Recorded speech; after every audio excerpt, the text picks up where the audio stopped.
ladies and gentlemen, to another episode of Wampa Radio. The crew is growing, but this is a podcast focusing on Star Wars Unlimited, the TCG. But you know us, we're gonna get off topic just a little bit.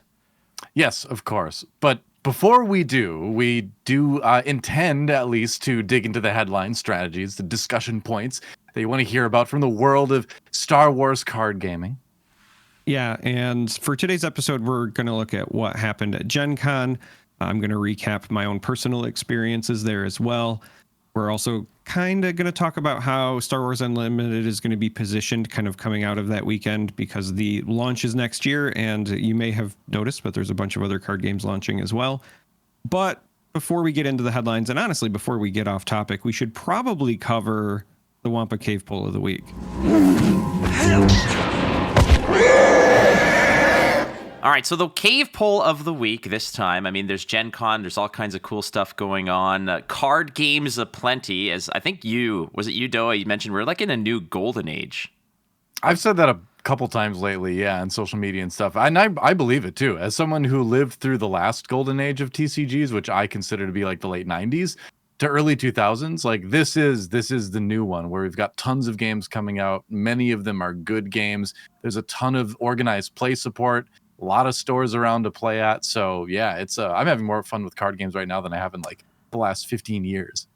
It's been a while since we've had this many options. And it's not just about options, because like you're talking about the old school golden age, DoA, being the 90s or whatever. Charm3r, we were all around during that time. How many times did you go to a card store and be like, oh, there's like an Austin Powers CCG I can play now?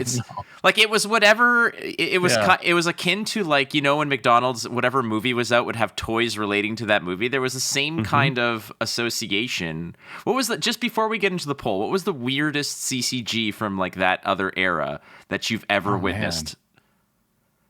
So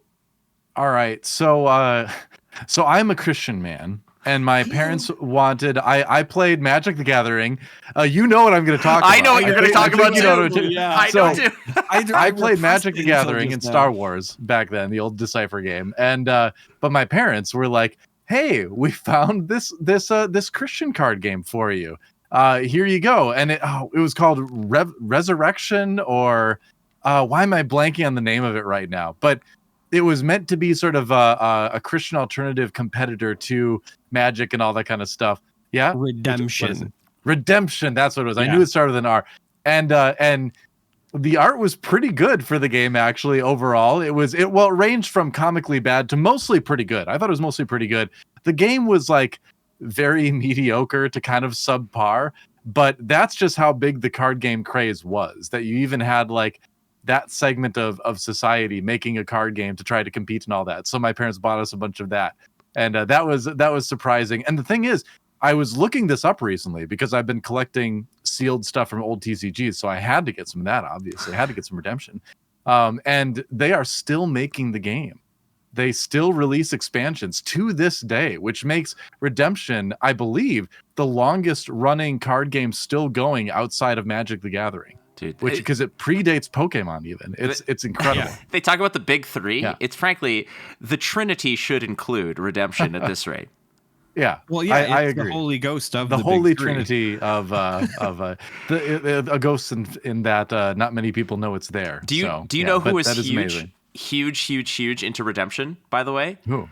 Keith, the owner of Realm Games, used to be I believe the national champion for Redemption when he was growing up. Incredible. That explains so much. It was not a terrible game. It was not a great game, but it was not absolutely unplayable like some of the other ones that came out. But that is amazing. I'm sure it was better than the Austin Powers card game, although I never played that. Touched it. Touched it. I just found out recently that the dude who played Random Task went to prison for kidnapping and murder. Oh, I think I read that one point. Yep. Well, we're going way back here. Yeah, we're off the rails. Charm3r, the most obscure, weird one that you got to have. So we got Redemption, we got Austin Powers. Redemption. Redemption actually might be it. I played it because when I was a young child and my parents were divorced, my abusive alcoholic father would sometimes still have control of my well-being. And I was like, hey, I like card games. Take me to buy some Magic cards. And he took me in and he looked around and then we left and he told me that it was, Satan worshiping because he saw the pentagram on a revised and holy strength. Oh. And so that's how redemption entered my life. And it's so funny. Like I'd almost repressed it until you said something, DoA. And now I'm like getting flashbacks because you're right. Like there was like semi-decent art. The card game was not good. I just looked it up and I don't know why I'm not playing this game because it's got puns. There's a card, Life in the Sun, but the sun is S-O-N because it's life in Jesus. Oh, yeah, there you go. Like life in the sun. So I probably should be playing this. Outside of that, I'm one of the few people I know that actually had a chance to play Wyvern before Wizards of the Coast shut that down. So that one might be the most obscure. A lot of times when I talk about old games that I enjoyed, when I bring up Rage, a lot of people look at me like, what is that? But that was a werewolf game.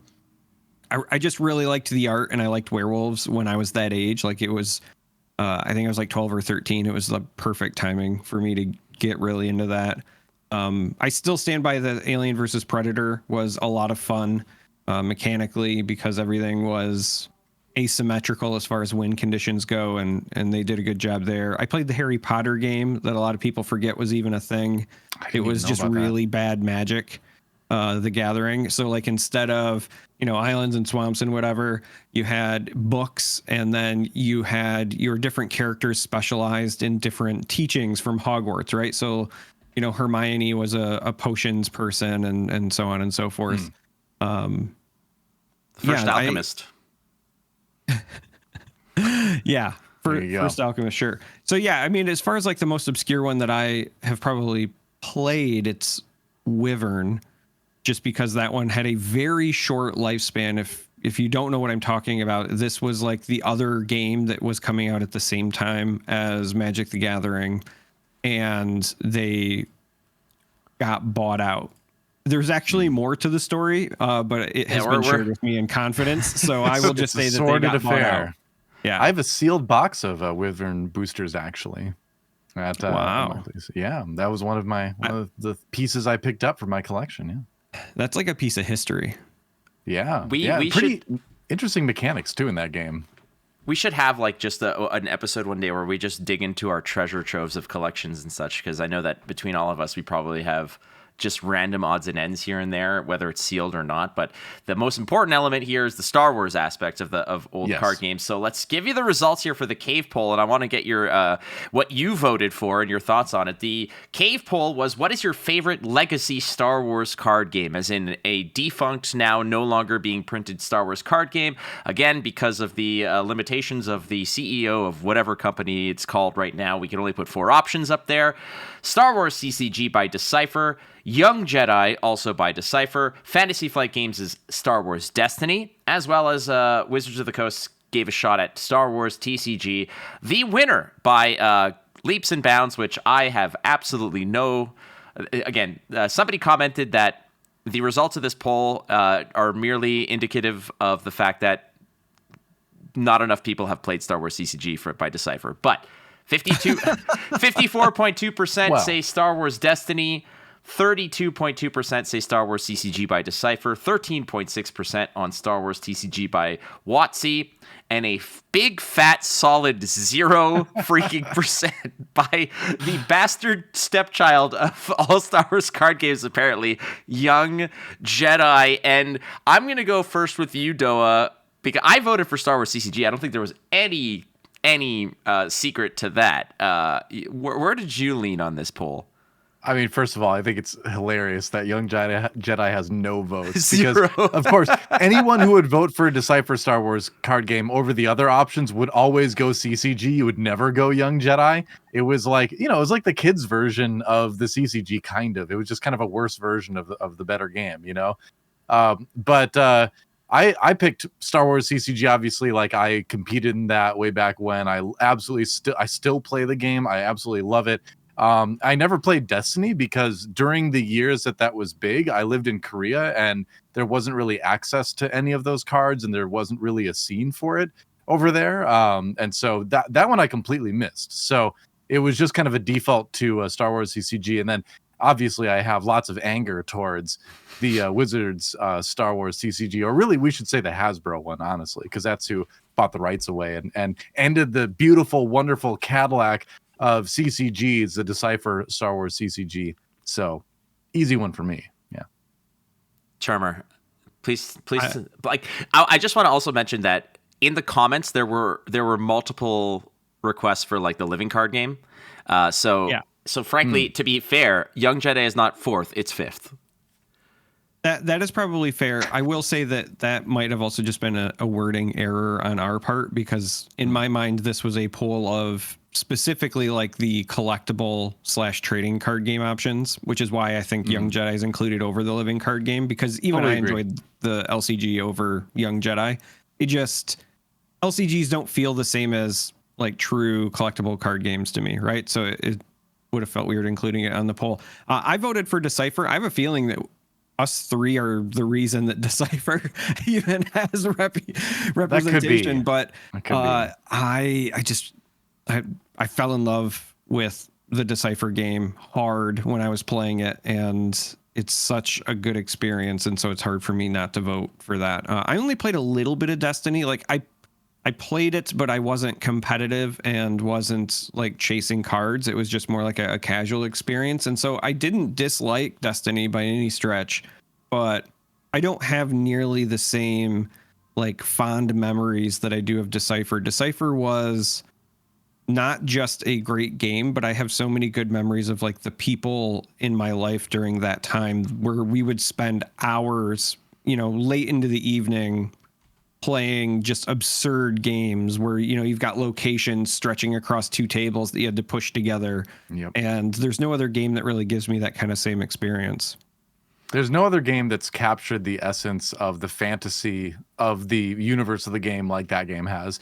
Every deck you build in that game, you feel like you're living out an actual part of the Star Wars fantasy in a way that's like never been captured before, and I don't know will ever be truly captured in that way again. So it really was something special. But I do have to say, I think this poll is slightly tainted as well in that, and I'm sorry, Flake, it's tainted because the thing is, most of the people like us that loved the Star Wars Decipher CCG probably aren't using Twitter really, unless they have like a really good reason to for their jobs and all that kind of stuff. I feel like generally people our age are kind of avoiding social media unless they have to engage with it. So there's probably a lot of people that would have voted for it, but just aren't on that, Well, and good for them, because I don't want to be on it either, but here we are. I'm still waiting for the replies because I did put this poll out from the Del Boca Vista newsletter, and it's a mail-in vote.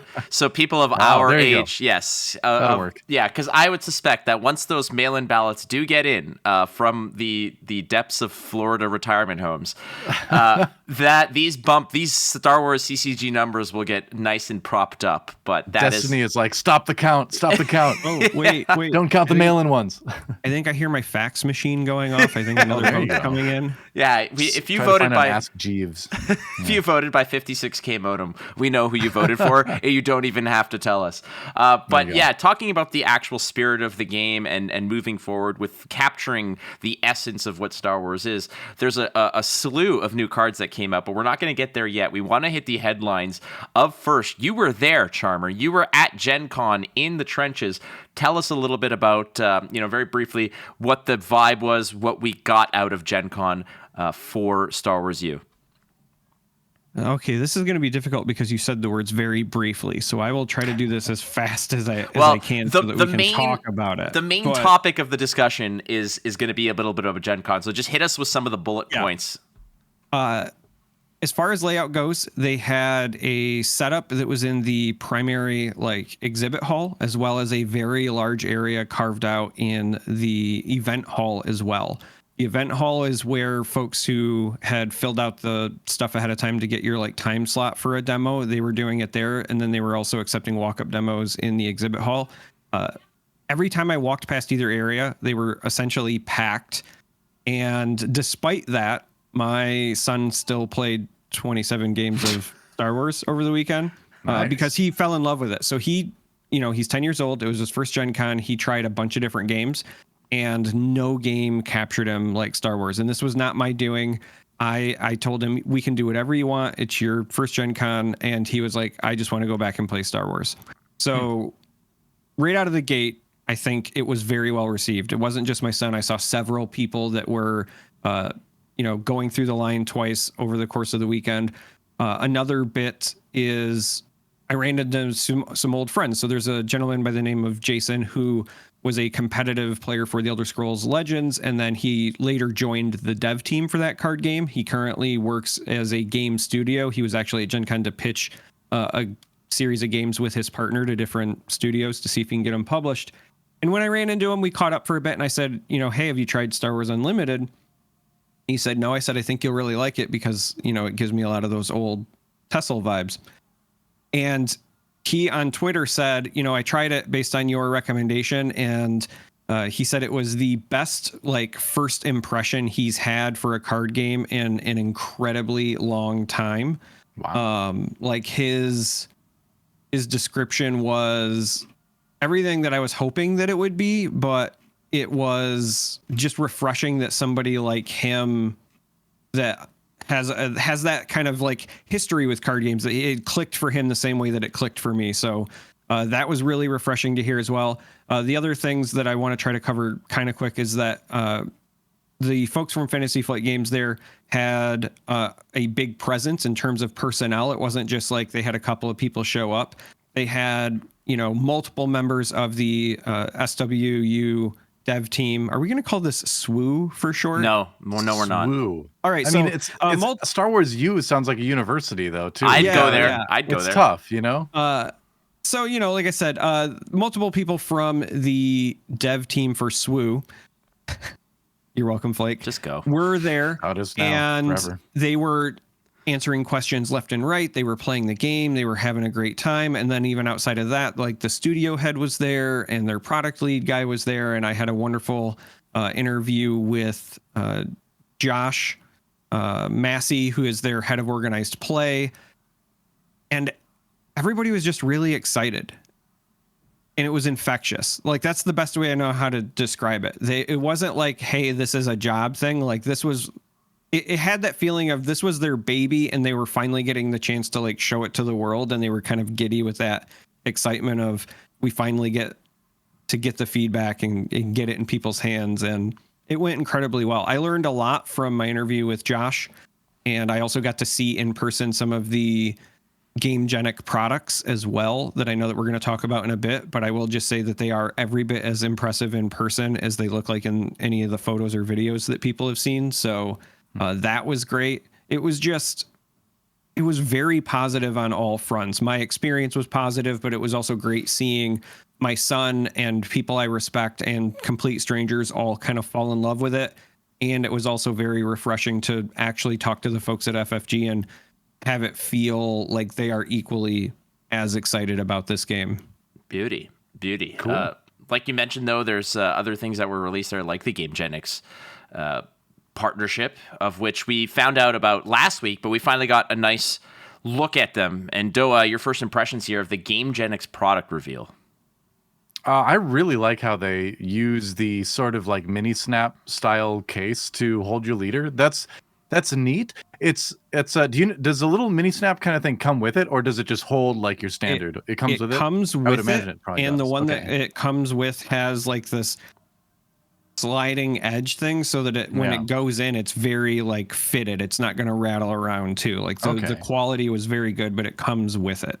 That was my only little concern with it, is that if we end up getting to the point where there are some leader cards that are very valuable and very collectible, first of all, I mean, a lot of people probably wouldn't put them on the outside of their case, but if they did, how easy is it to just swipe it out of there, because I hate to say it, but we've all been to card game tournaments where things have disappeared.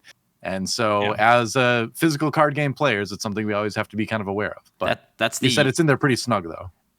That's the Yu-Gi-Oh! Win-in strategy, which is basically steal your opponent's deck. It's happened, but that was a concern. The fact that the snap is part of it, and now they've shown here's a heroism, here's a villainy version. There's going to be a vigilance version as well, of one for each aspect. So much like Magic. it looks like you son of a bitch, Swoo, is now really digging into the color pie that Magic is very known for, and is really sort of tapping into the identity of and the connection that players will have with particular playstyles, which leads into the article that they printed about specifically vigilance. Because last week they had an article, I believe it was about heroism versus villainy and where those differ and how these are two special aspects. But now they released an article discussing vigilance. And basically, you can go check out the Star Wars Unlimited website for the full article, but it basically digs into the fact that vigilance is a aspect that is very centered around, and I'm using the terms they use, defense and control, wherein keywords such as sentinel and even restore are going to be very intimately linked with this. Charmer, your thoughts on? I mean, I like it. I like the fact that they're really taking stock in the fact that players are probably going to be like, well, I'm a blue-black player, I'm a Dimir player from Magic, and trying to tap into that kind of that ideology and how people adhere to particular ideologies. And from the get-go, they're just like, it's already baked in. Like, if you want to be a control player, you're going to be playing vigilance-related things. Do you like this and how they're already, establishing this themselves in this kind of stuff? So myself, I really do like it because it's going to, again, kind of be familiar for people coming from other card games. I think that's actually one of the beautiful things about this game is that if you've played any other card game before, there's probably something in the mechanics and design of this that will ring true to you. Whether it's, again, the initiative system from Artifact, the 2 lanes from Elder Scrolls Legends, or in this case, as you called it, the color pie that we know from Magic is kind of represented with the aspects here. And because this is a leader-centric game and people are going to latch onto an identity, allowing them to also latch onto an aspect identity, I think is also really great, really neat. And then it's not just baked into the game design, but it's baked into the products as well. You can tell they're leaning into it because those Gamegenic boxes, if you haven't seen the photos, they are the colors of the aspects, and they even go so far as to have the aspect symbol on the boxes. So like I sent Flake a picture of the black one, but you can see on the top that it's also got the villainy aspect, right? And to go a step further, when I was there, they had told me that all of the deck boxes are designed with at least 3 pieces, whether it's the drawer, the top, or the box itself. And that was on purpose because if you are playing a tricolor deck and you want to mix and match, you can have all 3 colors of your deck represented with those products. So they already are leaning very heavy into whatever way you want to combine your aspects and, have that player expression, it's going to be available. So from card design, I like it because we had a conversation before we started recording where DoA said, hey, I don't like blue in Magic. I know what color to avoid here. Great. That still lets you kind of pick a lane and go with what works for you. So I dig it. Yeah, well, a little bit of a spoiler about my opinion about vigilance, but I mean, it's. I'm glad that this archetype needs to exist in every card game. You need to have the more defensive archetype that likes to be slow and plodding and fatigue the opponent out. Like that play style needs to exist in every card game for it to be a good card game. I just have never preferred to play that way. I like aggressive things. I like tempo-y kind of things. And so I could see splashing blue, into a deck here and there. I'm sure there's some vigilance stuff, especially if they get deeper into sort of the mill side of things. There's a way to play aggressive mill in most card games. So if that exists here, I could see myself giving it a shot. But yeah, for the most part, like the slower defensive style of play is not as much my thing. So, but yeah, like you said, I mean, there needs to be something for everybody, and it's good we've got this archetype kind of already establishing itself a little bit in the game. And next month is Command, so we'll wait for that. And now this is where just the wording of that is like, wait till next month and we'll get Command. And that's like 3 weeks away. And I don't know how I feel about that because maybe we'll get some like dripped release cards between now and then, But we've been on life support here. We've been spoiled up till now, given the fact that, yes, we're fully aware that we're still like 6 months removed from the game actually getting released is what I'm hopefully, it's like my hope is like January, February, but still, yeah, I get it. We need the slow drip. They kind of have to throttle back. GenCon's over. We need to kind of pace ourselves, but hey, get out there for Christmas.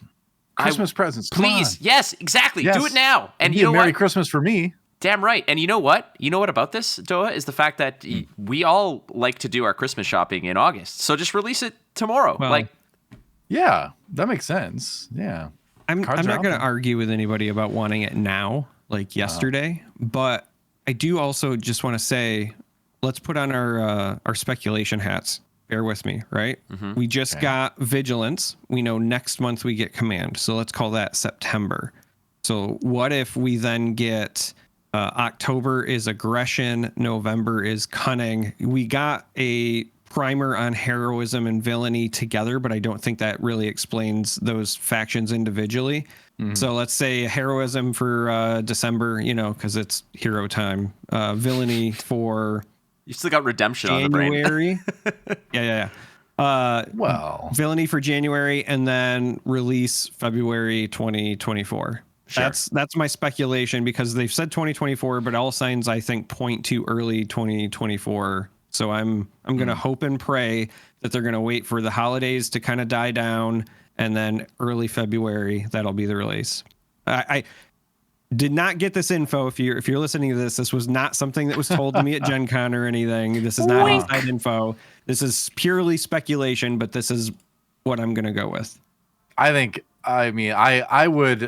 everything you said sounds very logically sound. I won't disagree with that. That said, I don't see why you couldn't do 2 aspects every month and then hit that Christmas release, to me, from a sales perspective, it sounds like what better way to spend Christmas, with the kids or with your fellow nerds than to play a little bit of SWU around the Christmas tree, right? So, just don't get too close to the fireplace with the paper cards. But aside from that, it sounds like a great sort of Christmas, experience. So but that said, knowing card game releases, if they would have been releasing it this year, we probably would have heard that already. So to be honest, it probably will be early next year if I had to really make an accurate guess. But my heart of the cards wants it to be this year yet. So we can do 2 aspects. So here's my other piece of hope, because they keep saying 2024 is the release, and then they don't give us any more info. But if you go to the website, it says releasing globally, launching globally 2024. So maybe we'll get a North American launch in December around Christmas, and then globally will be 2024. That wouldn't be outside the norm for what's happened in other games. So I'm for it. We'll sure. See. You heard it here first, ladies and gentlemen. This is a Wampa Radio exclusive with all kinds of asterisks and warnings associated with it. The game will be launching in December. Not actually. We do have a slew of new cards that have trickled out, some of which were from GenCon, but some of which were as recent as literally half an hour or an hour ago. We are currently recording this at 7:15 p.m. Eastern Time on August 9th. So anything that happened after this, we're not on the hook for it. But let's go through them one at a time, and we'll start with what is now becoming possibly just a meme. It is Chewbacca with his face looks like a trash compactor. He is so angry and so we referred him as Grimace last time, but he's gone into full Grimace mode. It is a Chewbacca, a leader unit, ground unit, aspects of heroism and vigilance, a 7-drop. It has the action of tap it, play a unit that costs 3 or less from your hand and also paying its cost. It will gain Sentinel for that particular phase. The epic action of when you have 7 or more resources is to deploy it. It's a 2/9 with Grit and Sentinel. That Grit and that Sentinel, Chewbacca is going to be a house and one hell of a something to deal with. Can you give him Overwhelm? That's my question. Give him Overwhelm towards the end, and then you're just sending a ton of damage through no matter what. But this could be that sort of tempo style that I was talking about earlier, the heroism vigilance, right? Where you set up some blockers, you play that tempo game where you're trading with your opponent and just kind of getting a bit of damage through here and there. And you're the one who always kind of has the board advantage. I could see blue-white being sort of like that thing if you went more towards the Sentinel side on blue. So that's kind of interesting to think about. Less on the healing side.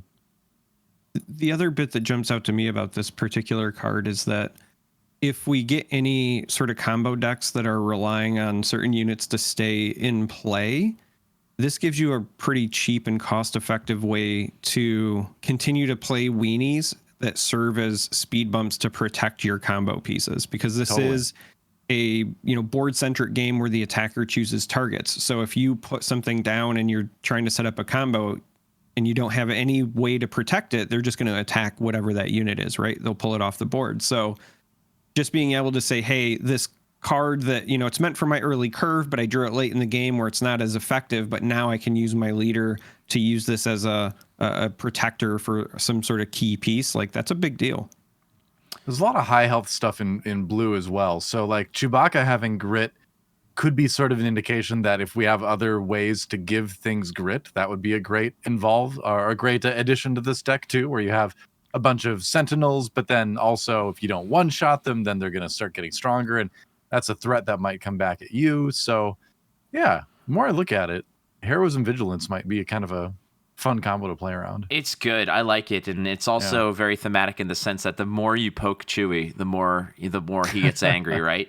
And it's true. If there's an upgrade to give this dude Overwhelm, oh my goodness, like you said, like this might be one of those situations where at one point he's just had enough. He's taken 8 damage. He's a 10-1, and then it's just full force through the whole aspect of their defenses and crush face. But next, I'm just looking at some of the other. Oh, sorry, you've gotten me into the theory crafting mode. I'm just looking through some of the other cards here too, and you could use things like Repair to sort of like keep people right in that sweet spot where they've got a good amount of damage from grit, but they're still fairly healthy.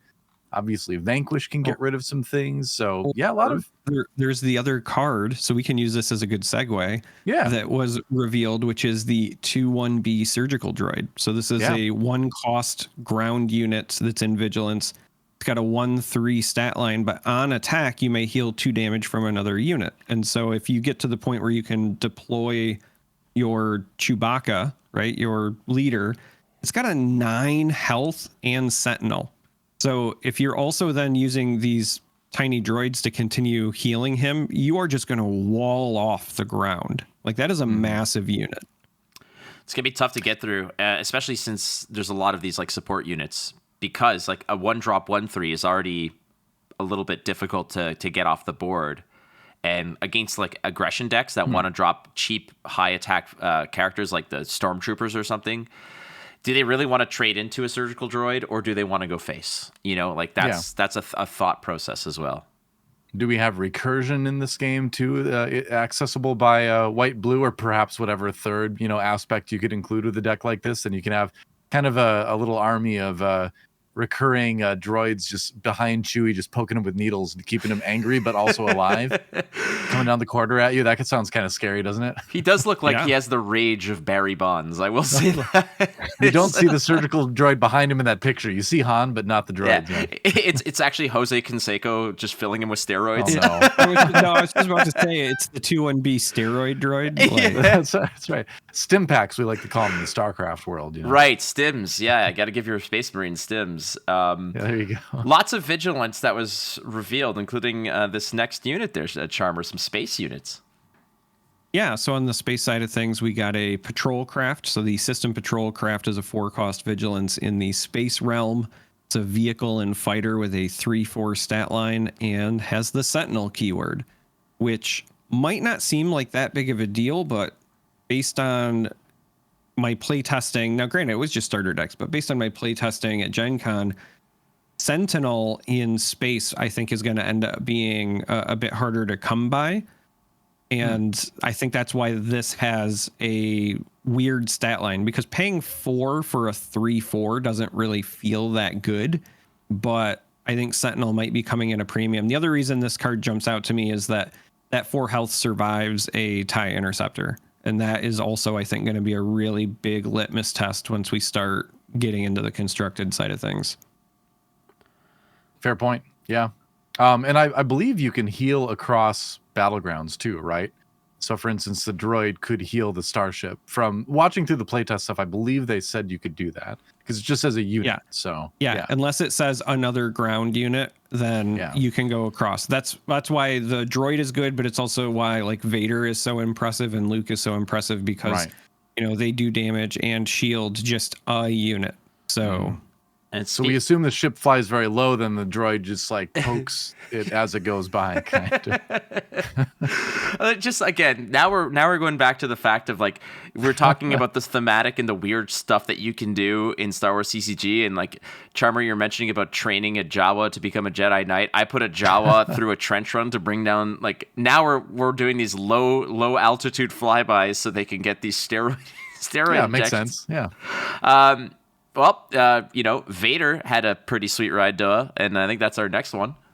He did, yeah. The TIE Advanced, technically not Vader's TIE Advanced X1. That's a different ship, but this is the model of ship that he piloted. I think it was supposed to be the prototype, but anyway, it does seem fairly strong. It's got that 3 power, which I think the Interceptors you said had 3 power as well. I don't have all the cards memorized quite yet, but giving 2 experience tokens to other friendly Imperial units is quite strong because that's the +1/+1 counters. You can put that on space stuff. You can put that on ground stuff because again, it's just a unit, so you can kind of cross over that way. The people on the ground can just be inspired by this cool ship flying over them, and then just gain experience from that. And so it seems strong. 4 again. If we're talking about the stat line that you mentioned earlier, Charmer 4 for 3/2 seems pricey, but you do have another 2 of power to distribute. I was about to say, so this is why I was kind of highlighting the Sentinel keyword and the tax you're paying for it, especially in space, because the System Patrol Craft is a 4 for a 3/4 with a keyword and a single aspect. Because another thing that you have to pay attention to with some of these stat lines is the aspect, right? The TIE Advanced is 4 for a 3/2 single aspect, but with the 2 experience tokens, you're essentially getting a 5/4 worth of stats and potentially spread across 2 bodies. And the fact that the experience tokens can also shore up more important units or provide other synergy, I actually think makes this card very flexible.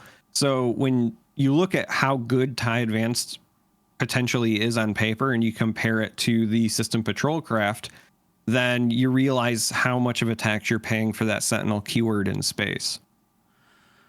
Decent ship, in my opinion. I like anything that allows you to pick and choose what you're improving, because oftentimes this ship is not necessarily the end all. It might just be an annoying buzzing threat in the air.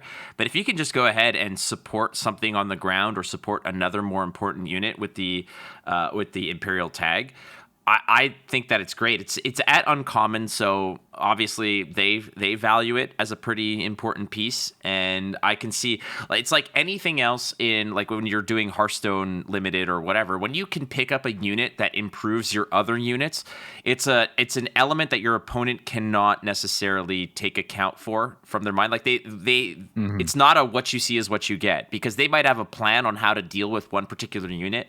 But when you can drop this TIE Advanced and suddenly change their game plan by, it's like, oh, well, I had something that did 4 damage, but now it's up to 5. And this allows you to also help and play around certain removal pieces and direct damage cards. So I think that the TIE Advanced might not be an auto-include in certain lists, but in those lists that want to protect particular units, and maybe it's a swarm list of, well, we got our weenies out, let's drop some experience points on them.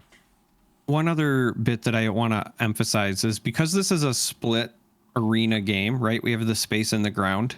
You're gonna, I think, find that decks will have to have some sort of either game plan or way to address both arenas when you're starting to like build for the constructed side of things. And this card, while it is just a space card, because you can play it and then also give the bonus to the ground, what it actually does is it allows you to play a flexible card that kind of has a presence in both lanes, even when it doesn't. So if you're in a situation where, this was your space slot, we'll call it, right, for deck building, and your opponent has just a much better air force and they've locked you out of that side of the board and you're just trying to push that last bit of damage on the ground where you've established control, drawing this is going to be better than drawing a random space unit, because technically this can still push that 2 extra damage in the other arena. Similarly, if you're also trying to reinforce your ground, maybe you're playing like Cell Block Guard, right? The Sentinel Imperial Stormtrooper card that's already been revealed. Being able to throw an extra 2 health on your Sentinel to help protect your ground is a pretty big deal. So you're right, Flake. In Hearthstone, anytime you could play a card that also buffs or helps another card, like that's good. But it's even emphasized further when you consider that you kind of have to shore up both sides of the board, and this allows you to do that. I dig it. I have been waiting. Yes. And waiting for this particular reveal. I already have people who have messaged me, and when it was revealed, I think my inbox blew up with people from the community saying, it's here, Han Solo is here. And I love this card, not because it's just Han Solo, but for a particular reason, of which last week, Charmer, we were talking about the whole aspect of the ridiculous charge into the stormtroopers to confuse them and break them apart and break up the Sentinel. And here is the artwork of that scene from A New Hope, where he is charging towards the stormtroopers. It is a 7-cost card. Han Solo, the reluctant hero. His tagline is Underworld. He's not a rebel yet. He is a 7-cost Cunning and Command, I believe it is, with a 6/6 stat line. Cunning Heroism. Cunning Heroism, my bad. Mm-hmm. I'm thinking ahead with his, I see it. He gets the command later on. Yeah. I see the command in him is what it is. That's the third movie, yeah. Ultimately, he's got Ambush, which is essentially you may ready up and attack an enemy unit right out of the gate. So it's got the equivalent of Rush in Hearthstone. But it has what is technically a keyword in other card games. However, they haven't really attributed a keyword to it. It says, while attacking, this unit deals combat damage before the defender. So it has offensive first strike. So it'll deal 6 damage first, and if the unit dies, then it receives nothing on the return fire. I think that this card is going to be a massive, massive headache for a lot of people. Yeah, I mean, it's clearly one of the strongest cards they've revealed so far, which, of course, it's Han Solo. One of his, what I assume is going to be many iterations over the expansions, but it is easily one of the strongest cards they've revealed so far, just in the ability to do damage instantly, and then also do damage without any really chance to respond in combat. And 6 takes out most of the stuff they've revealed so far. There's a couple that are higher, and there's a couple that are equal. But even if it's equal, like, he can one-shot Emperor Palpatine, right? I mean, like, if Emperor Palpatine's already hit the board and Han Solo comes out, he just pops out and kills the Emperor, unless there's someone there to stop him. So that's kind of interesting thematically. But yeah, he's strong. Like Chewie on the other side with his Sentinel. It just makes no sense. But Charmer, what do you think about this card? I think the card is very powerful just because it's likely setting up minimum 2-for-1 trades. So you're going to play this and you're going to pull a unit off and you're going to get the full 6/6 worth of stats still on it. Because, like, let's be honest, you're not going to crash this into something that's bigger than him. You're going to use it to just eat something that's there. So this is just a very nice 2-for-1. It's a removal on a body. I know that, we mentioned that he can trade into the Emperor, and we're going to cover that card as well. But I think that this is meant to be like the heroism version of the Emperor. Now, they're not quite the same card, but I think they both fill very similar roles.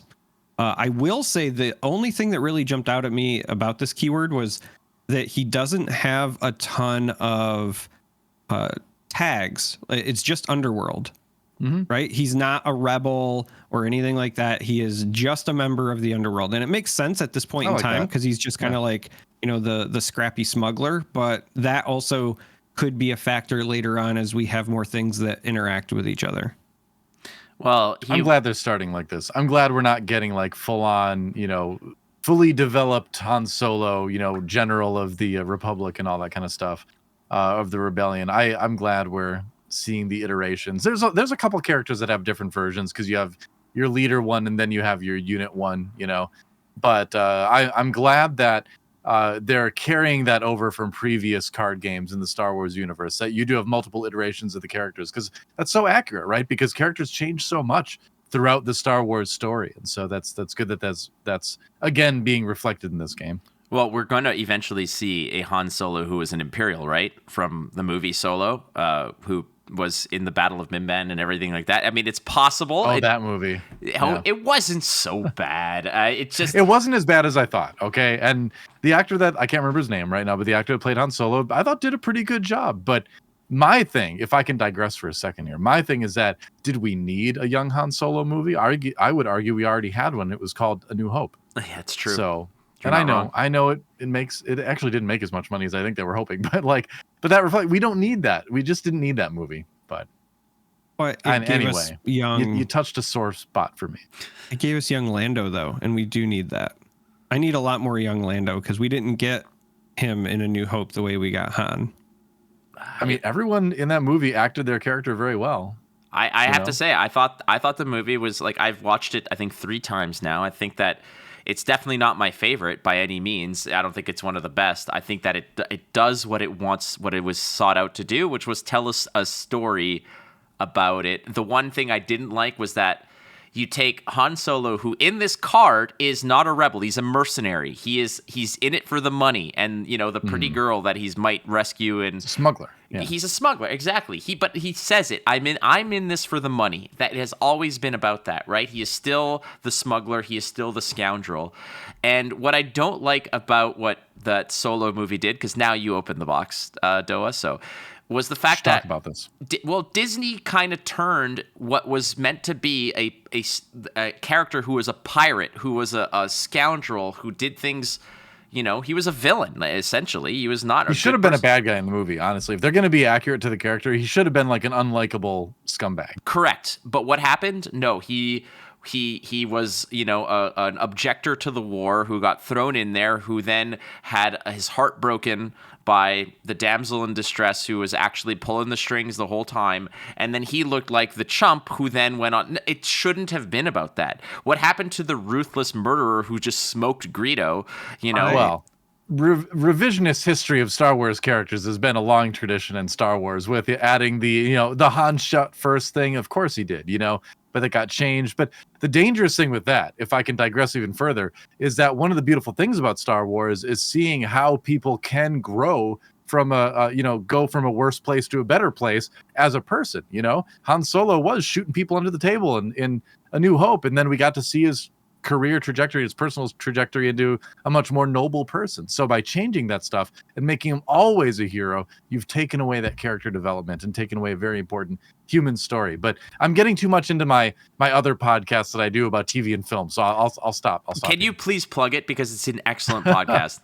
I don't want to plug it because this is your podcast, but since you invited me to, it is yours. Now it's our podcast. Okay, all right. Well, that's true. I am part of the crew now, but thank you for inviting me. By the way, I'm very excited to be here more often. But the other podcast I do is one with Monte Cristo, my former co-caster in many games, and we talk about whatever latest, not so greatest nerd television and film stuff is out. So. Yeah, we do a weekly episode of that over at Nerd Legion Culture. It's great. On YouTube and Spotify. It is great. I don't always agree with your takes on things, but that's the beauty of discourse. Is that eventually you're not supposed to. No, well, eventually we're gonna have to. We will meet up again in real life, so I have to face that whole reality that I can't call you an awful person over the internet, because I'm gonna have to see you in person. Which, yeah, you can, but. Okay, but what's your excuse for calling me an awful person all the time? I'm not scared of you. That's the other part. Oh, that's fair. Wow, I am an intimidating person. I've always been told that. Well, who is intimidating is our next reveal, Charmer, and I think that. Oh, good segue. Right? I'm working on these. I work with Charmer, so I have to make sure that I pull rabbits out of the hat at all times here. So Charmer, just grab us through the next one, which I think, for what you said of equating Han Solo to this next reveal, I think is a pretty fair comparison. So somehow we have returned the discourse to the Emperor. Emperor Palpatine, this is an 8-cost ground unit that has villainy and aggression, 6/6 stat line. Unlike Han, though, he's part of every club. He is a Force Imperial Sith official, has Overwhelm, and then when played, deals 6 damage divided as you choose among enemy units. And that's crazy. This is also incredibly powerful. Now, it costs 1 more than Han for the same stat line, but that one extra cost actually gets you a lot of bang for your buck, because when this thing comes down, you're going to deal that 6 damage. So this card could be a 1-for-4 with a 6/6 overwhelm body on top of it. That's absurd. This thing can come down and force lightning the space arena. Like it could, I don't know what the stats are, but hypothetically, for all we know right now, this thing could come down and just zap the Millennium Falcon out of the sky, right? He did it on Exegol. Like he just no, we don't talk about the sequels. No, he totally Gandalf the entire he like Thored the whole fleet. It's possible. So this is a very powerful card. He can already take out 2 X-Wings on his own just with being played. So there's that. But I'm thinking that, I mean, it's an 8-cost stat drop, right? Like, and it's an iconic character. Again, the on deploy effect, the when played effect is very, very thematic, especially since the art style kind of basically is sort of, it doesn't say he does 6 damage of force lightning, but you know that that's what they're referring to, right?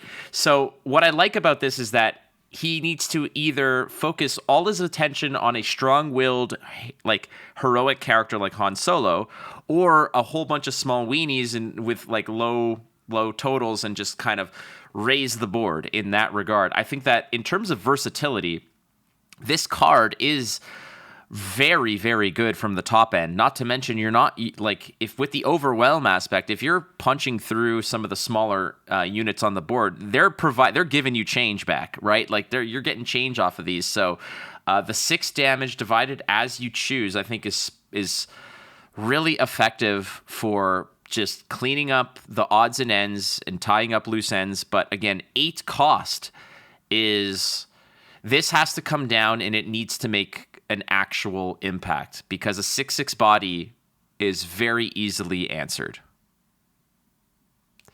Well, I think he will make some impact given the damage that you see, and he demands a response too, right? Because you can't let something with 6 power and overwhelm just hang out. So he does demand a response from your opponent, it feels like. So one of the cards, one of the quote unquote possible win condition cards for an aggression deck, depending on what else we see. You know, I also just want to say how much I really love that he has the overwhelm keyword, because that incentivizes you to potentially target smaller things with him. So it's not just that he comes down and he force lightnings everything, but also he punishes your opponent for you sending weak people after him, right? Like it's almost offensive to him that you have some shoddy 1/1 unit. So I'm going to nuke that and also deal the excess damage to your base. Just everything about him is very fun and flavorful. We have one of the fringe characters. Oftentimes, I know DoA, you and I were talking about it. Actually, we were all talking about it when sometimes where Star Wars CCG is just got free reign to create the lore behind certain background characters. I feel like this is crazy. It was great, but that's what gave some personality to that, a character that was in a frame for a half second, and now they have an entire backstory. This one is a Vigilance Villainy 4-drop unit on the ground. Lieutenant Childson, the Death Star Prison Warden. Was this the one who Han and Chewie just had a slight weapons malfunction and beat the living piss out of? This is the guy where they bring you into cell block and you have the Imperial officer that says, "Where are you taking this thing?" That's him. That's Lieutenant Childson. So, yep, he's the one who disrespects Chewbacca and then gets thrown into a wall, I believe. That sounds. How he meets his end, or into a console or something. Gets thrown. It feels like a fitting response, but it's a 4-drop. Backhanded by a Wookiee. Yep. just plastered his indenture into the sidewall of the bulkhead. It's just still there. It's a 2/2 Imperial official Sentinel built in, and it has a when played reveal up to 4 vigilance cards from your hand. For each card revealed this way, give an experience token to this unit. So if you've got the right recipe, this 4-drop can become a 6/6 in a hurry. So this, I think, is I feel like, even 3. I think you're ahead on 3 vigilance cards. If you're showing 2 and it's just a 4/4 for 4 with Sentinel, I think you're doing all right. But the fact that it has Sentinel and could be a 6/6 as a 4-drop, this to me is good enough where you might lean heavy into vigilance to drop 4 copies of this card in your deck. I thought it was 3. I think it only have max 3 in a deck for deck building. Is it 3? I think it's 3. I think it's 3. I think it is 3. It is 3, but you can reveal. Either That's way, confusion. You can still reveal. You would want to run 3, I think, if you were playing him. I agree with that. And I like that his ability is thematic in a way to his character, where you reveal something that's not good as part of playing him, because he revealed kind of an unsavory part of his personality when he called Chewbacca a thing in the movie. And in the game, you have to reveal 4 cards from your hand, which is not good, because then being in the action phase, they can kind of predict around what you're going to possibly play for the rest of that phase, which can be kind of detrimental. So thematically, very appropriate. Well done, Fantasy Flight. I want to go a step further on the theming.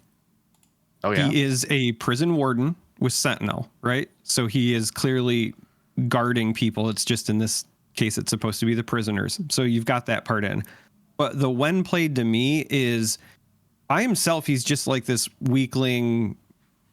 He's your typical middle management, right? He's the boss, but by himself, not really effective.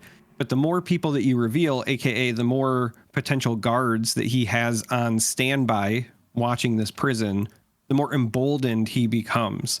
So True. I do really like that.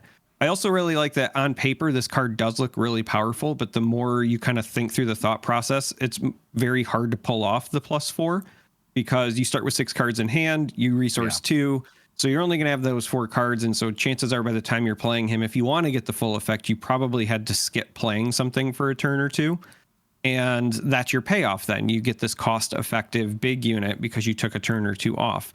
I also want to revisit something Flake and I keep mentioning, which is that we're very excited for the limited formats. And this is a card that would potentially reward you for including cards that you would have the aspect tax for just because they maybe have vigilance, but some other aspect, but you can use them to buff him, right? So imagine you're drafting and you're playing, primarily vigilance, villainy, and command.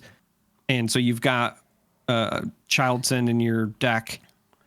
Maybe you consider running that heroism vigilance card just because you want that extra vigilance counter, right? Like there's a lot to this, and I really dig it. I think too, the other thing is he's vigilance villainy, and we have seen some pretty strong card draw in villainy already in the I Am Your Father card, which by the way, I can't believe they remade Browbeat with this card. Because that was one of the, in case you're unfamiliar, there's a card in Magic, a red card called Browbeat that does basically the same thing, and it was one of the strongest cards in red when it was out. Because it really is like, it's either a big amount of damage or a big amount of card draw. So it's just strong. And for the cost too, it's very inexpensive at 3, it feels like. So, you can use that to possibly load up your hand with a bunch of blue guys for a big Childson turn too. So maybe if you're playing, vigilance, villainy, and then I would imagine, then obviously aggression would be in there if you're using Vader as your leader or something like that. Then you could have a situation where you could include card draw to make him a little bit more viable. Otherwise, without card draw, it would be hard to get the full max buffing for him. So that is a good point to think about. Not last up. We got a whole bunch actually. There's so much. Yeah, we got to pick up the pace here. So we'll go to Obi-Wan. Okay. Right. Obi-Wan Kenobi, a 6-drop. It is a vigilance and command unit, a 4/6 force Jedi. So there's actually, those are separate aspects here. So we maybe have thought that force was what would touch all the force sensitive, but now we have Sith and Jedi. So those are separate as well. It is a sentinel unit. And when defeated, give 2 experience points to another friendly unit. So one single unit gets basically +2/+2 ongoing. But if it's a force unit, draw a card. So this is, again, to the whole thing, if you strike me down, I shall become more powerful than you could possibly imagine. If it's a force unit, draw a card, almost like talking to Luke. Like, Luke, shut off your super sophisticated targeting computer and make everyone lose their minds and as their lives hang in the balance. I honestly think that this is a good card. I just don't think it's a great card because I think the stat line for it, for the cost and everything, is so-so. I would have liked a little bit more oomph, but then again, the when defeated aspect I think is fairly strong. And I think that players might be able to play around it by killing the other stuff and then killing him, so there's no death rattle effect of buffing something else. Yeah, being a sentinel, I suppose, makes that a little bit tougher because you can't do it with just your units. You have to do it with like an event from hand or something like that, or some ability possibly. But I think you wouldn't play him unless you were going to be pretty sure you would get the card draw out of it. I agree that I don't think 2 experience tokens is like enough to make him, super great. And again, like we're saying all this with having a very incomplete picture of the way the set looks overall, right? I mean, there's a lot more cards that we haven't seen. So our opinions are subject to change, I will say. But as it is now, I think you could theory craft that you'd want a deck with a lot of force units in it to kind of guarantee that card draw. Because if you don't get the card draw, it doesn't seem quite as good. I agree. Charmer? I would just say that this card is very clearly meant for decks that want to go the long haul, because paying 6 for just a 4/6 Sentinel is nowhere near good enough. That is way overcosted. So the only way that you're willing to do that is if you're trying to get all 3 parts, which means you get the body, you get the experience, you get the card draw, and you live long enough to play whatever it is that you drew. Now, granted, Vigilance, Heroism seems like it's going to be your go long deck, so that makes sense. But if you're not getting all facets of this, then it does look a bit overpriced. The big one. DoA. Yeah. Hit us with the big one. I mean, the big one is Vigilance, right? Am I right that this is the first legendary they revealed for the game? Yes. Yeah, and I mean it's a double Vigilance as well, which means you do have to have 2 Vigilance aspects in among your hero and location combined. Otherwise, you're paying that extra tax for whatever one you're missing. But honestly, I would say even if you're only running a 1 Vigilance thing, you'd probably still include this because I would be okay paying 6 for this card. It's so good because you get to choose 2 in any order. Discard 6 cards from an opponent's deck, heal 5 damage from a base, defeat a unit with 3 or less remaining HP, or give a shield token to a unit. So any 2 of those abilities combined, I would tend to feel like is worth 6 to me. But if you can get 2 Vigilance, so much the better. I'm sure there's going to be decks that are able to do that. But it is a strong card. What do you think? Do you like this where it's just a lot of different options at once and that's what makes it strong? Do you like that style of card? Well, let's look at other card games, for example, Flesh and Blood. Why is Enlightened Strike so popular and powerful? Because it's versatile. Yeah. Because it allows you to itself to be effective in various circumstances. Given, do you need to go tall? Do you need to go again? Or do you need to recover resources? E-Strike can do all of that. Vigilance is, like you said, even with the double Vigilance tag on it, I think that's on purpose because they want people to pay for 6 for this. And I don't think that there's going to be many decks that are going to double Vigilance in terms of their actual aspect ratio. I just think that they're rewarding those who really want to double down on a Vigilance deck. This card does everything that you want it to do. It progresses, it either protects or progresses whatever your game plan is by defeating a small unit, giving a shield token to protect one of your important other units, mill your opponent if they're close to the end. Like if you get this late game, milling 6 cards to your opponent can be a game-breaking play. Finally, heal 5 to your base. For control decks, which Vigilance says it wants to be, the first 2 options of heal 5 from your base and mill your opponent from 6 might just be that last straw that broke the camel's back against an opponent who has been bumping their heads against your Sentinels and your Restore units to try and finish it. And suddenly they're like, oh, damn, we're down to the last 8 cards of our deck. And you're like, actually, you're down to the last 2 cards of your deck. So sorry, not sorry. I think that this card as the first legendary is bonus, huge time bonus, awesome card. And it leads me to believe that every aspect is going to have a double aspect legendary. I agree. Just name that aspect, which is cool. I want to hear Charmer's opinion on this too, but real quick before we get there. Like I was wondering why Vigilance would show like Anakin as the forefront, because you'd think he'd be in the aggression side of things. But I realized, I believe this is the scene where Anakin and Obi-Wan bust in and kill the poisonous worms that are about to assassinate Amidala. So in that case, yeah, they've been vigilant because they're watching out for that stuff. So I was a little bit unsure about the art, but if it is a scene, I think it is, I'm okay with it. I think it is. That was the scene that I thought it was as well, and I took this as this was the quintessential Anakin and Obi-Wan as the protectors, right? Like they are coming in to save the day. This card is very, very good. Even if you're not using it to stall the game out, it's very likely a 2-for-1 when you play it. Even something as simple as destroying a unit with 3 or less HP and then giving a shield token to one of your units. If it's ready, you can then turn around and get another value trade. So it's almost like instant 2-for-1. But the thing that I like most about this, it's the first legendary. It's incredibly powerful. And so they give it the double aspect, as you said, because they likely want sometimes folks paying 6 for this. And the reason that really resonates with me is because you're more likely to be paying that tax in a limited format like draft or sealed. And so that also means that you can still open and play with your powerful cards, but they're not going to be just an auto I win. Like if you've ever played any other card game, Magic especially, there are some times where like in draft, if you just draw whatever your busted rare is, you just auto win, right? Because the limited card pool makes it impossible to deal with. Here we get our first legendary and it's very clearly powerful, but in all likelihood, when you're playing this in a limited format, it's not going to be as powerful as it is in Constructed. And so I just really like that consideration when it comes to the card design and balance. Beauty. Some more less impressive cards. Actually, another less impressive cards, and then Less one. impressive. My bad. What? My bad. In my defense, next to this first legendary, a lot of the things are going to seem less impressive, such Fair as enough. the Distant Patroller, which is a space unit, a 2-drop. It is a fringe vehicle fighter, so maybe something from the Outer Rim territories. 2-cost vigilance, a 2/1. When defeated, you may give a shield token to a vigilance unit. Now, this was, I believe, there was art of this, and this is the card associated to that particular art.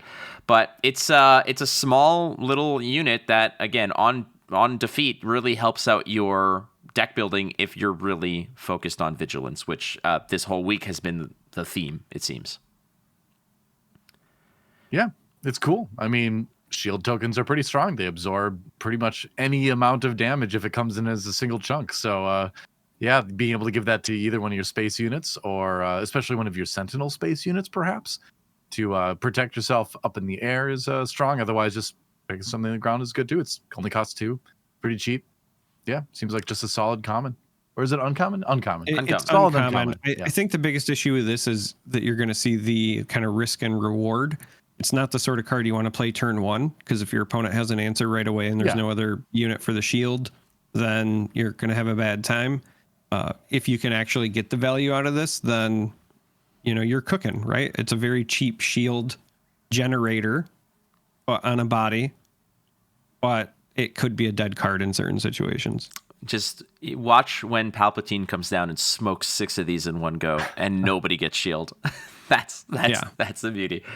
All right, not much else to say on that. I don't think it's a great card. That's just me because of what you said, Charm3r. Given the nature of turns going back and forth, you drop it, it dies, it loses value. But oh boy, I am so pleased with this card. Another card that is, again, finally associated to the artwork that was revealed.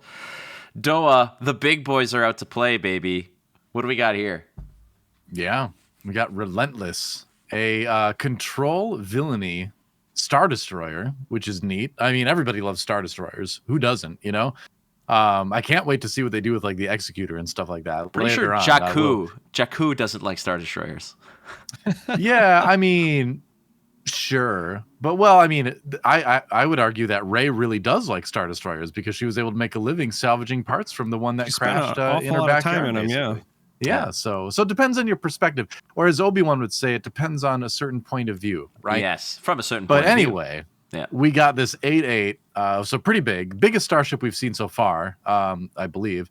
Imperial Vehicle Capital Ship. The first event played by each opponent each round loses all abilities. So that right there is just an extremely strong ability to have. Like each event is essentially just counterspelled, as it's played. And it says each opponent too. So this would apply to whatever multiplayer format you would think we eventually get, right?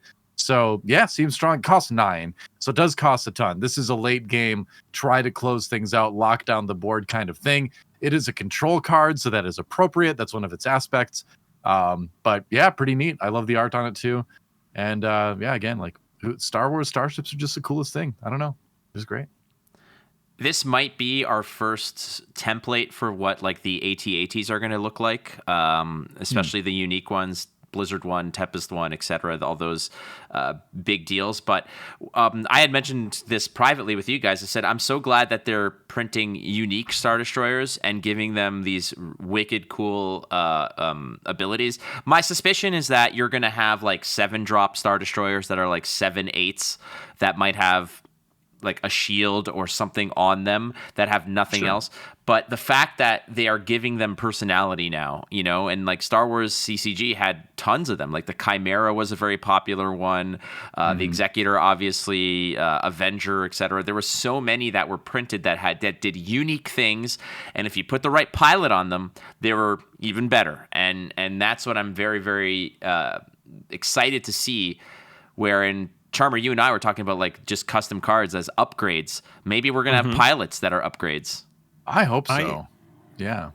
I hope so. I know we're getting something. I don't know what the specifics are, but when I was talking to Jim at GenCon, he said, you know, there's so much that I want to say to you guys that I can't, and we'll have to revisit later, because sometimes we listen to your podcast and then I run down the hall and say, hey, Charmer gets it. They got it. And so I want to know what he's talking about when he told me that, but we're on to something, but he wouldn't tell me what for obvious reasons. So I mean, why wouldn't you make a ground unit pilot card that you can play on the ground and they're just not very strong, but you can attach them to a starship and they give it, you know, whatever stats. I have no idea why you wouldn't make a card like that. That just seems like such an obvious thing to include in your Star Wars game. I still think that we might get them just as upgrades that say they have to be played on a vehicle unit. So you'll get totally possible too. Yeah. Han, because the reason I think that is we've already seen Darth Vader's lightsaber, and that has the unique symbol. So if upgrades are going to have uniqueness to them, there's no reason you can't literally have like Han Solo, the pilot, as an upgrade card.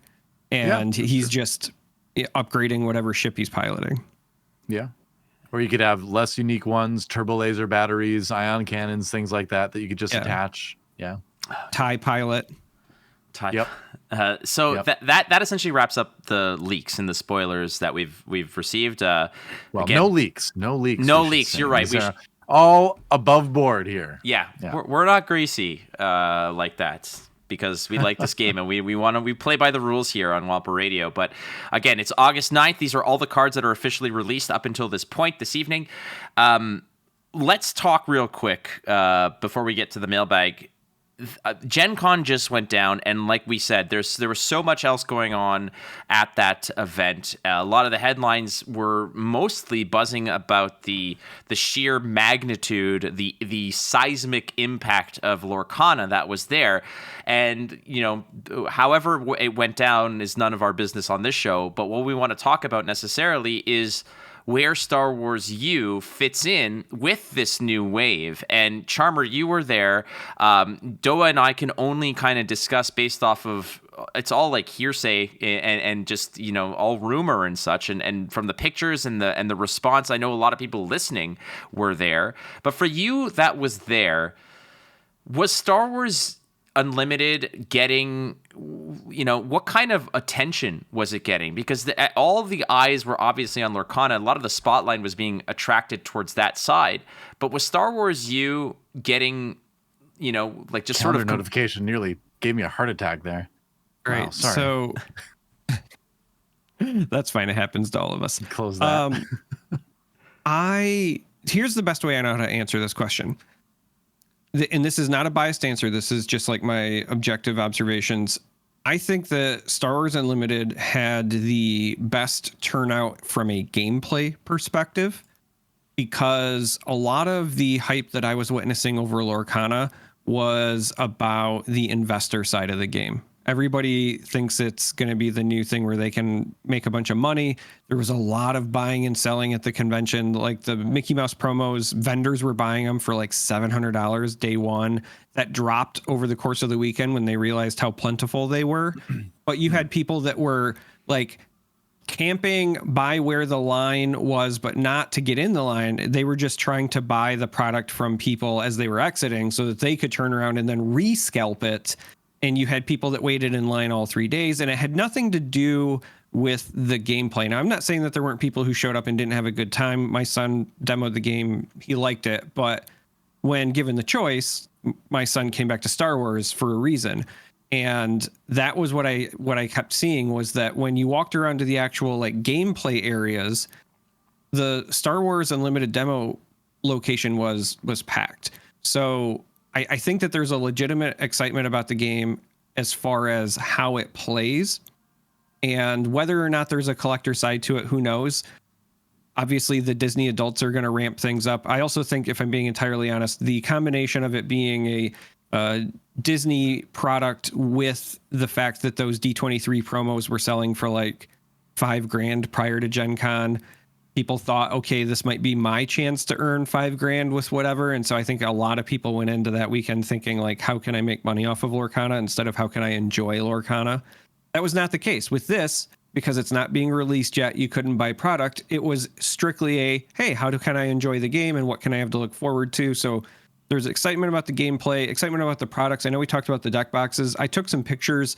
There's also sleeves that are already being produced. There's ones with Luke and Vader, and then ones with just like a generic Star Wars Unlimited logo, but it's got like a light side and a dark side field to it as well.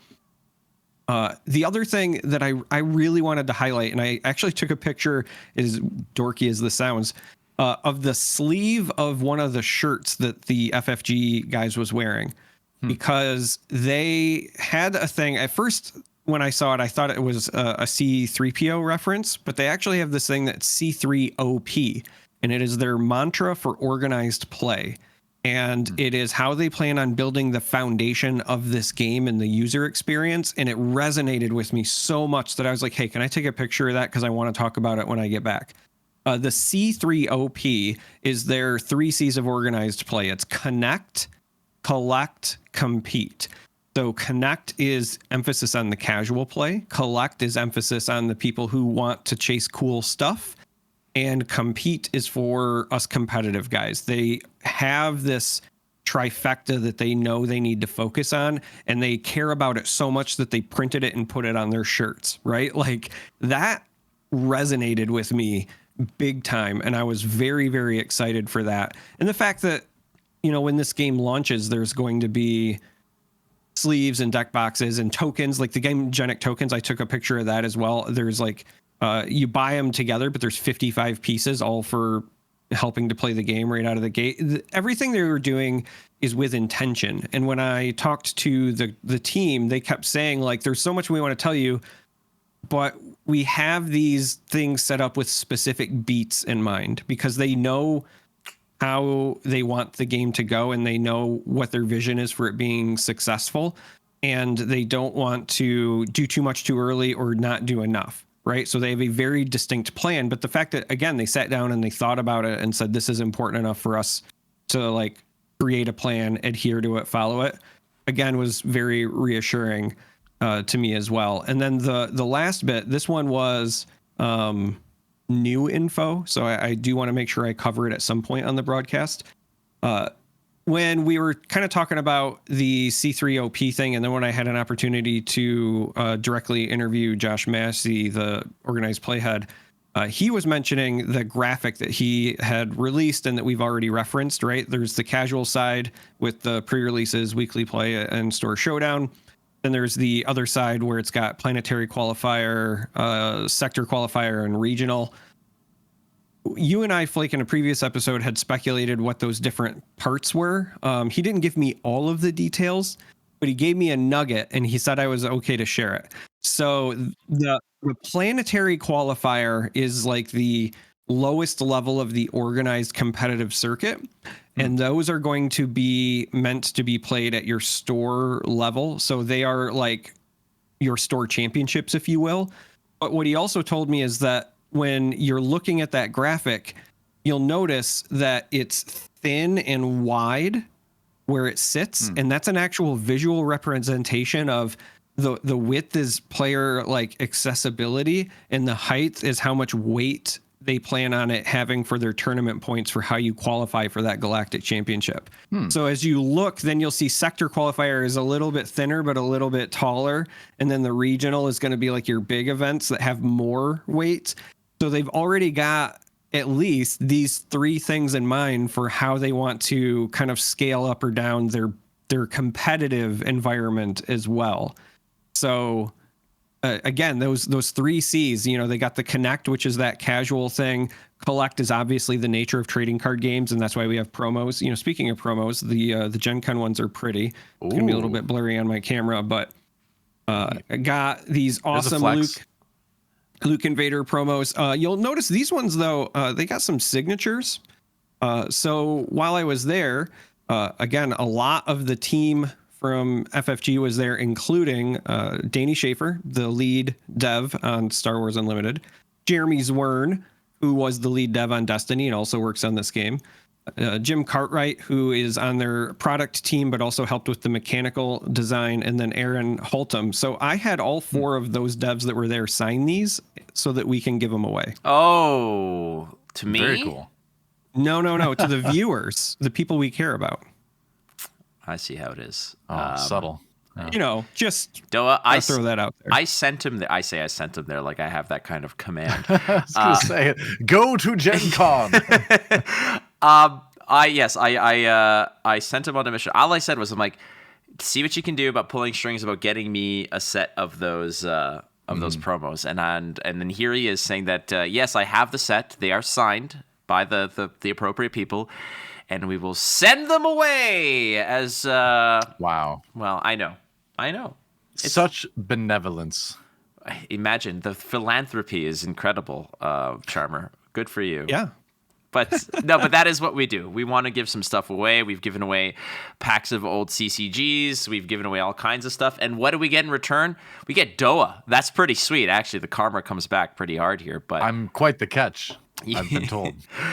First catch of the day. An intimidating catch. Hey, there you go. All right. I knew I liked you. There we are. The other aspect here, again, pun intended, is that DoA, I know that, we have been, anytime it's Star Wars, we're always going to be on with it. I don't know how else to properly explain it. You've been following along with a lot of the Gen Con information and a lot of the stuff that's out there. There's a lot of card games. Where do you feel Star Wars is kind of positioned now, coming out of Gen Con? I mean, I have my own opinions on this, and I've been very, very openly talking about it, but I want to know where you feel now that it's kind of out there. There's a lot of excitement. And I mean, Star Wars is obviously an intellectual property that's going to cause a lot of excitement no matter what. But I think for card game players, especially ones like us that have been around for a long time, playing a Star Wars card game has always been like a special thing for us. And then there's a second generation of Star Wars card game players that came in with Destiny, right? And they all had that good Star Wars card game playing experience. And so you've got 2 generations of Star Wars card game players who are, I think, really ready and excited to adopt this. In my I won't name names, but in my play group for Flesh and Blood, I go and play in armies and things. There's a lot of people who playtest this game and have told me nothing but good things about it. And they haven't been leaking anything, don't worry. But in case Fantasy Flight people I know you're watching, they're not leaking. They're just telling me they had fun with it. But they watch everything. And very good. That's good. I thought it was like, okay, they're saying that to be kind. But I kid you not, when I showed up and I, met Xander, as the other people were walking around, every time he'd say, "Hey, this is Darick, aka Charm3r from Wampa," and they would go, "Oh," and like every one of them had something to say about the show or something that they listened to or whatever. So that's they great. Legit do listen and care. But anyway, So I do want to say that I am very proud of your playtesters, by the way. They are not spilling the beans, but they are telling me they're having a lot of fun. So I have a lot of confidence from a lot of experienced card game players that it is going to be good. I live in Minneapolis, by the way, which Fantasy Flight is in Minneapolis. So that's why we've got so many people right in our backyard that have more experience with the game. But I digress. Anyway, so I'm hearing a lot of good things about it. On a personal level, like I'm just very excited to be able to play a Star Wars card game again and discover new ways to, break the rules, so to speak, and make sort of all sorts of crazy fun combos and all that. I've never been a Spike. If you're familiar with the Spike, Johnny, Timmy archetypes of card game players, I've always been the Johnny that wants to win, but I have to win in like a way that's entertaining to me. And so I'm sure there's going to be a lot of that stuff in this game. So, and I've just played a lot of Fantasy Flight games over the years too, from board games like Eldritch Horror is probably my favorite board game of all time, to then the L5R LCG. I was deep into that game. Unicorn Clan forever, by the way. But I, to the extent where I was going to like big tournaments in like Monty and I, my former co-caster, we drove from LA to Phoenix to play in a big L5R tournament there back in, it was pre-pandemic. So back in early 2019, I think that was. So yeah, so I've had good experience with Fantasy Flight card games in the past too. So I am excited about this for a lot of different reasons. I might be one of the few that has never played a Fantasy Flight game in my life. So I think between the three of us, we kind of have all different perspectives, from like moderate to zero to full on. And I think that the fact that all of us are equally as excited about this is a good sign.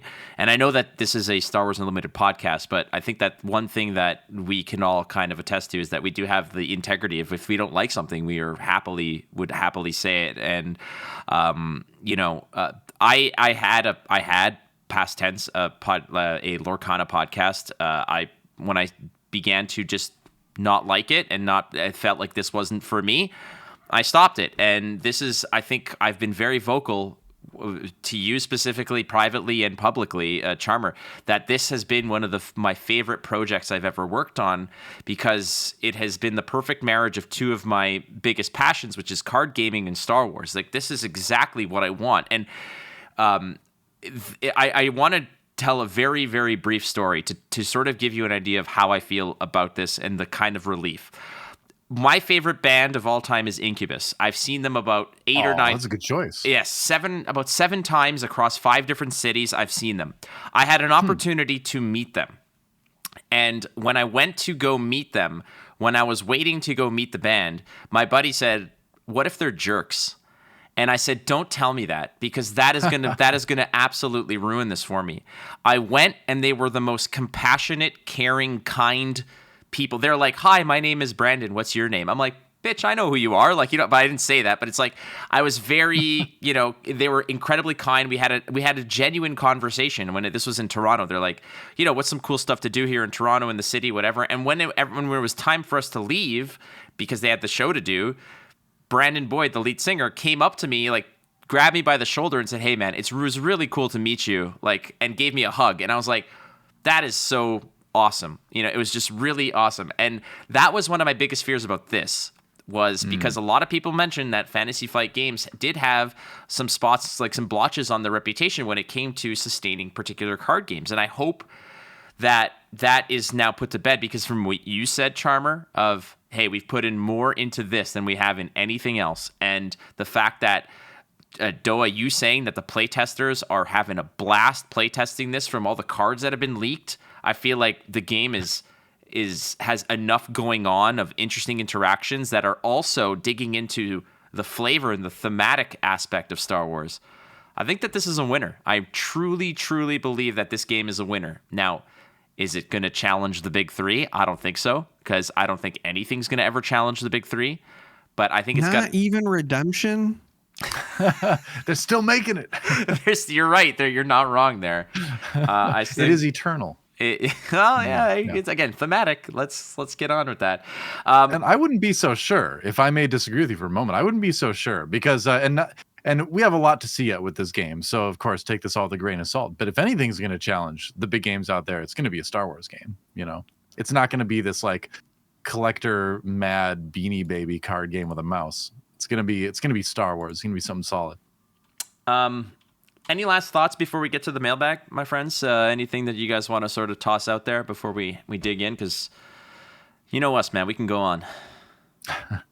I think I've said enough for my first time. Yeah, I was going to say, I have plenty of thoughts, but we're already running a bit long, and I want to be, courteous towards our viewers who probably have better things to do. So we'll just save it for the next episode. We'll save it for the next episode. Let's get to the Bad Feeling Mailbag. I got a bad feeling about this. I have a bad feeling about this. I've got a bad feeling about it. Quiet. All right, so the bad feeling mailbag again. We're going to unfortunately cut it a little bit short, but those questions always go into a vault, and we might just do a gigantic vault clearing session, some spring cleaning at one point. But this one from Greg at Darth Prentice, asking a 2-pack of questions, saying, "What are you hoping or anticipating the cost of a deck to be in the game?" Now, this is a big question all along when it comes to competitive card games, and I'm assuming that Greg is referring to what like a tier 1 competitive deck will cost. It's tough because we just have no frame of reference yet because we don't know what, and there haven't really been enough promos released yet to get a sense of that kind of cost. And of course, it's always going to be crazy at the beginning and then become more reasonable. I hope it's going to be reasonable overall. I think that a good target is anything that is between, I would say, like 80 to 150 for the cheapest versions, start to finish, if you owned 0 cards and wanted to buy everything for a deck. Because a lot of the current industry standards, like if you're trying to get into Pokemon, for example, and you don't care about the extra ultra VMAX shiny versions of stuff, it kind of falls into that range. Battle Spirits is in a very similar place where it's about $100 for the most competitive deck right now if you're just trying to buy the cheapest versions. So I think that if you can just fall into that range where you're competing with some of the better options, come in cheaper than, say, like a Magic or a Flesh and Blood, then that's a good thing. And then have your, alternate arts or whatever be more expensive. Totally. I mean, I just bought, I paid about $120 for the about 80 to 90% of a competitive one-piece deck. And we've talked about this before when it comes to the right balance between collectability and accessibility. I bought the cheapest versions of everything, like all the super rares or whatever it was, because those who want to bling out a deck have the opportunity to pay more. My deck that I bought, that costs, I think, altogether about $150, a competitive deck, could have cost about $2,000 if I wanted it in the full-on blinged out version. So we're going to see what Star Wars wants to do. But I think from just an all-encompassing perspective, in order to have the right, appeal to players who want to get into the game and look at what the competitive decks look like, if those decks in their cheapest forms and fashions are above $500, that is a wrong move, and they're doing it wrong. I think that the best option is somewhere between $80 to $200 for the cheapest version of a competitive deck. And the thing about it is, like, I'm looking at Vigilance, the legendary card that came out. You could pack 3 of those. So what is the drop rate of Vigilance? Is it 1 legendary per box? In which case, the second you find a playable legendary, those are going to be unreal expensive, between the $50 and $100 range, and that can be problematic. So there's still a lot of variables to dissect here, but I think just as an overall answer, if I had to say, between $100 and $200 is the right recipe to play the cheapest version of a competitive deck. Yeah, I think that's fairly reasonable. I think I agree with both of you on that. I just want it to be playable, by the target audience, and we are part of that target audience. But I think to a large extent, it's also the people we were 20, 25 years ago, right? It's the high school age Star Wars fans and all that, and it breaks my heart a little bit when I look at games like Pokemon and during the height of the pandemic, where you just couldn't, packs were like $12 each because all the adults were buying them out, and doing these pack openings and things on social media. And it took away the opportunity for kids to play the game, and I look at Lorcana and I'm like, this is a game that kids are never going to get to play. The game is for kids and they're never going to get to play because of all these, crazy speculators on card value and all that. And that's super sad when a card game ends up in that realm, So I hope this game, has those cool looking chase rares, but from a playable perspective, has very achievable decks and has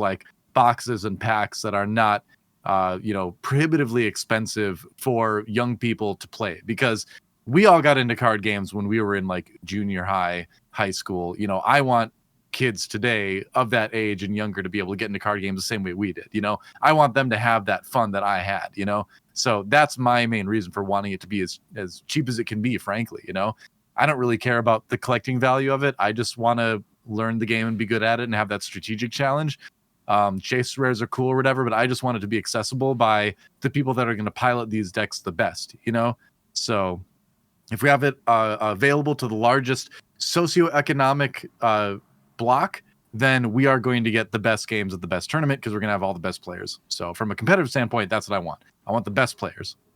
Well said. Well said. One last question. I think that this is a good question for all of us, given the fact that this is essentially our careers.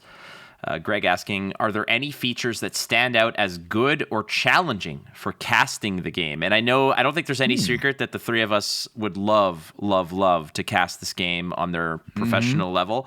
If worst case is, here it is, friends. This is our decree that we are definitely interested. But ultimately, when I look at this game, I think that what's so good or challenging. Challenging is hard to sort of evaluate. Because to me, challenging is like Flesh and Blood, where there's a million different things and triggers and stacks going on. This game doesn't have a stack, so ultimately, I think from the perspective of casting it, it's not going to be terribly challenging. As long as you know the cards and the sequencing and whatnot, that's, from a technical aspect, casting the game is not going to be any more challenging than whatever is already out there. But when with the question that refers to what's good about it, for me, what's good is the 2 lanes. And Charm3r, you worked in a 2-lane game with Tessel. What I'm liking about this is wherein players are going to eventually have to make decisions of saying, I can't compete in space, I got to race on the ground, or vice versa, or I need to start shoring up my space. Like, there's going to be decisions that go beyond just developing a board. It's which board do I develop? And that is a part of this that I'm very intrigued by. That's cool. Should I go next, or do you want to go? I'll jump in.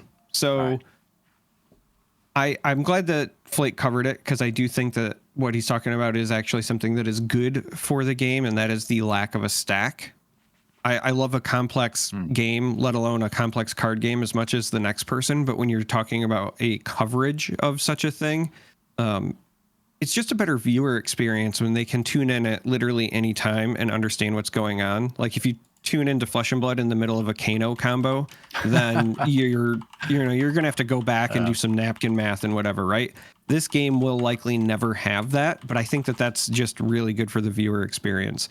The other thing that jumps out to me as far as like good things that are outside of just the mechanical stuff that you can lean in is recognizability, and the other like really good things that you can do because of the intellectual property. So one, if you're a new player and you've never played the game, but you tune into a broadcast and somebody says, I play Chewbacca, you know what Chewbacca is. Even if you don't know what the card does, like, you can kind of follow along. You can be excited. Similarly, if you want to do additional content pieces or bits during a broadcast, or you want to dress up in costumes, whatever the case may be, there's a lot of stuff to lean into for that, because we've got decades and decades of Star Wars to lean on. If you want to make, inside jokes, like every card game community has their inside jokes and names, but this goes beyond the card game thing because it's Star Wars. So your bag of references is kind of pre-built for you before you even begin a broadcast. There's just, I don't know, it feels like home, right? There's a level of familiarity that this card game has, and it's not even out yet, just because it's Star Wars. And so I think that all of those are going to be really, great for when you transition to trying to cast the game. But we got a new one. Yeah. Grimace Chew Grimace, or Grimace Baka. Oh, Grimbaka. Grimbaka. Yeah, there you go. Yeah. Grimbaka. But it's that sounds like a meaner Chewbacca. But no, you totally hit the nail on the head there. It's the comfort of being back in the Star Wars universe again in a card game sense. And like you kind of said what I was going to say, where I was going to say the banter. The Star Wars related banter that can be so much more natural in a Star Wars card game than when I inevitably try to insert it into everything else I've casted over the years. In 13 years of casting, I would say Star Wars is probably my number one reference subject matter. But So it would be nice to have that, just be kind of naturally baked into the game. Obviously, I totally agree too with the readability. These cards will be very easy to see. And you brought up a good point that I hadn't thought of, where you kind of even have a sense of general strength of a card, even if you're not familiar with the cards. If you see Chewbacca played versus there's just a Stormtrooper on the other side, you're going to, even if you're not super familiar with the game, have a basic understanding of Chewbacca is going to probably be stronger than the Stormtrooper, right? So that's a really cool aspect of it that I hadn't thought of casting a game like this, or of viewing a game like this, as a casual player or someone tuning in for the first time. That's very, very cool. Go ahead. Well, I was just going to say, the reason that I was thinking about it is my wife's family has tried to watch some of my broadcasts in the past, right? When I was covering the Elder Scrolls Legends, they would tune in and be like, oh, that's cool. I've done esports stuff as well. Oh, that looks neat. But they don't have a concept, right? They're just like, oh, okay, sure, he's doing the broadcasting.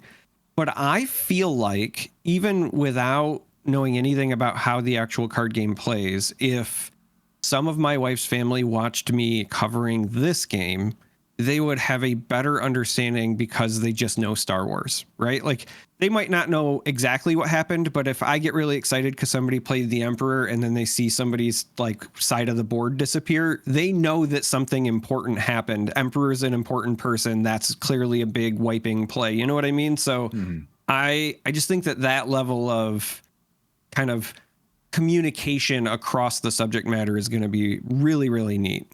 It could end up being one of the most watchable card games made yet that isn't a digital card game. So that is interesting to think about. I think on the challenges side of things, obviously math is a challenge for everyone. We're going to have to do a little bit of math on this. We're going to mess it up. It's just, that's just the life of casting, not only card games, but every video game and esport and all that kind of stuff. And again, like I'm going to do, if I do get the opportunity to do some of these events, I'm going to do everything I can to help them in the setup beforehand and make sure we got that good camera angle, make sure there isn't glare on anything, and because that can really make it difficult. Even as readable as these cards are, if there's a huge white glare on the card, you can't see anything, then, that does make it challenging. So I think that's one thing I'm always looking at with card game casting is, can I step away from the casting booth, before we get started and make sure that we have a very watchable and readable board state for the broadcast. And so just in challenges, that's always something that's going to be there, and it's going to be different for every event because the lights are always going to be different a little bit.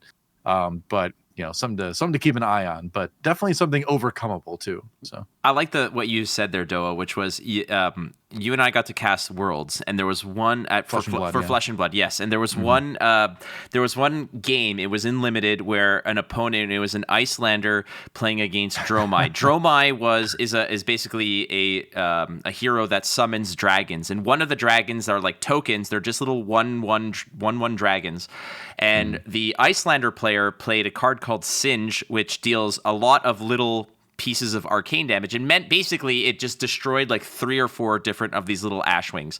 And the reference I made was, I said, like the Millennium Falcon blasting TIE fighters out of the sky, suddenly like there's no more.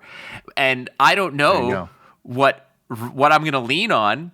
Do I bring in the wrestling references to sort of cross the universes? Because like you said, Star Wars, man, it's got to be Star Wars. Yeah. Exactly. Just do it. And this to me feels like it's kind of like coming home, and I don't know how else to properly explain it, but being able to cast a Star Wars game is like finally coming home and being comfortable and saying all the references that we make, all the things that we hope people are going to get and understand, and that the references that we like to spice up a broadcast, they're going to get them. There's no more crossing your fingers saying, man, I really hope they got that carbonite freezing joke I made. Do they know what street sharks are? Yeah.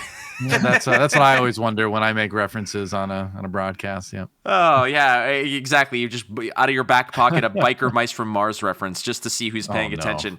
But this is us, and when it comes down to casting this, I think this is going to be probably some of the most comfortable, freewheeling, enjoyable casting that we could possibly do. So it'll be a lot of fun. Yeah, it will. And it has been quite a conversation, friends. The first episode of a new era of Wampa Radio, including one Erik Lonnquist, a.k.a. DoA. How do you feel after getting one under your belt here and joining the Wampa crew?